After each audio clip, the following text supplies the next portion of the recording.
Africa, and a warm welcome to JIT-TV News, where we bring you nothing but politics, business, sports, and entertainment, all in one experience. My name is Andile Gogulethu, Intombi yakwaCintu Mahlaba.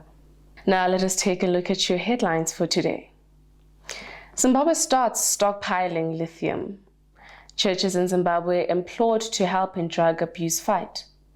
Exporters welcome a new forex retention threshold. Nakamba wins on a debut.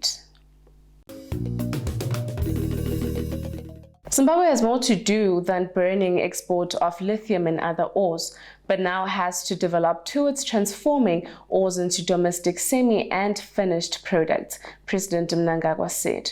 Writing in his column on a Sunday Mail on Saturday, President Mnangagwa said the policy had contributed to curbing the leakage and allow for the stockpiling of the mineral for current use and future generation.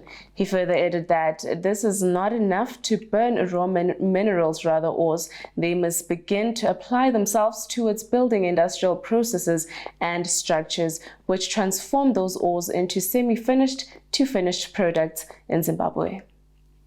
The Zimbabwean president yesterday implored churches to complement government efforts in the fight against drugs and substance abuse among youth, saying that the church is an important stratum in society which should lead from the forefront in nation building and development. The illegal practice has been worsened by the fact that there are no rehabilitation centers and addicts are likely to relapse even after treatment at Ingujeni Central Hospital. Hence, Zimbabwe is working towards a drug-free society through a drug master plan, which will help the country achieve Vision 2030, which aims to deal with drug and substance abuse in the society.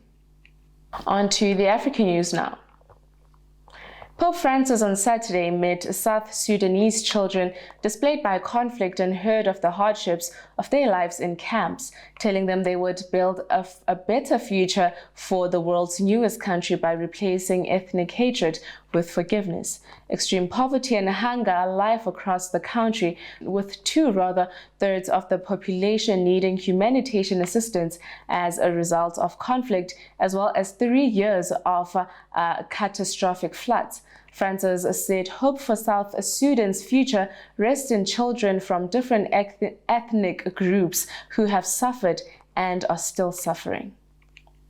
Moving right along to the international news now. Tourists from New Zealand, China, and Germany were among the deaths at a number of different ski resorts. Austrian authorities put in place a level 4 Everlake alert, the second highest following intense snowfall and wind in the area. Despite the warning, ski resorts in Western Austria have been filing up due to school holidays in Vienna. The police have announced 5 deaths on Sunday, including that of a 59-year-old man who was a snowplow in the western region of Tyrol. Let us get straight to the business side of news now.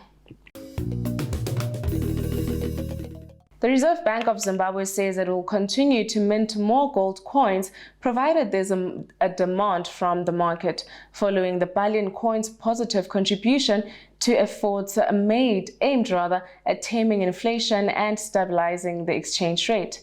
This is despite reservations by the International Monetary Fund about the use of gold coin to deal with the liquidity and exchange rate issues.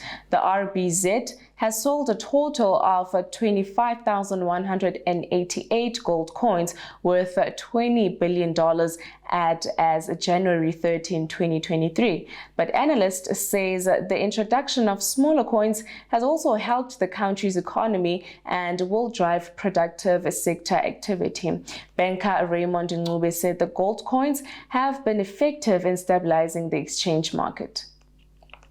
Now, the local exporting community has described the new foreign currency retention threshold announced recently by the RBZ as positive development that will improve their business operations. National Trade Development and Promotion Agency Zimtrade said the new threshold are expected as this has been a major issue raised during engagement with government ministries and related institutions. Zimtrade Chief Executive Office Ellen Majuru said the adjusted retention levels, which address concerns raised by local businesses, will give confidence to existing and potential exporters, which in turn will contribute towards export growth.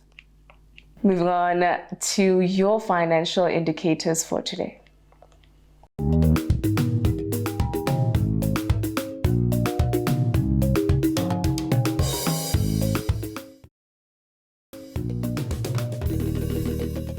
The Zimbabwean international Marvelous Nakamba made a winning start in the colors of Luton Town when he featured in the 1-0 win over Stoke City in the Sky Bet English Championship football at the weekend. The 29-year-old midfielder started his new life in the second tier of English football after he was introduced as a 62-minute substitute. Nakamba left the English Premiership side Aston Villa last week after he was loaned out to the side for the remainder of the season. The Zimbabwean midfielder is expected to play a part in Luton Town's push for a play-off place and possible promotion to the English Premiership. Now on to your JIT-TV News weather report.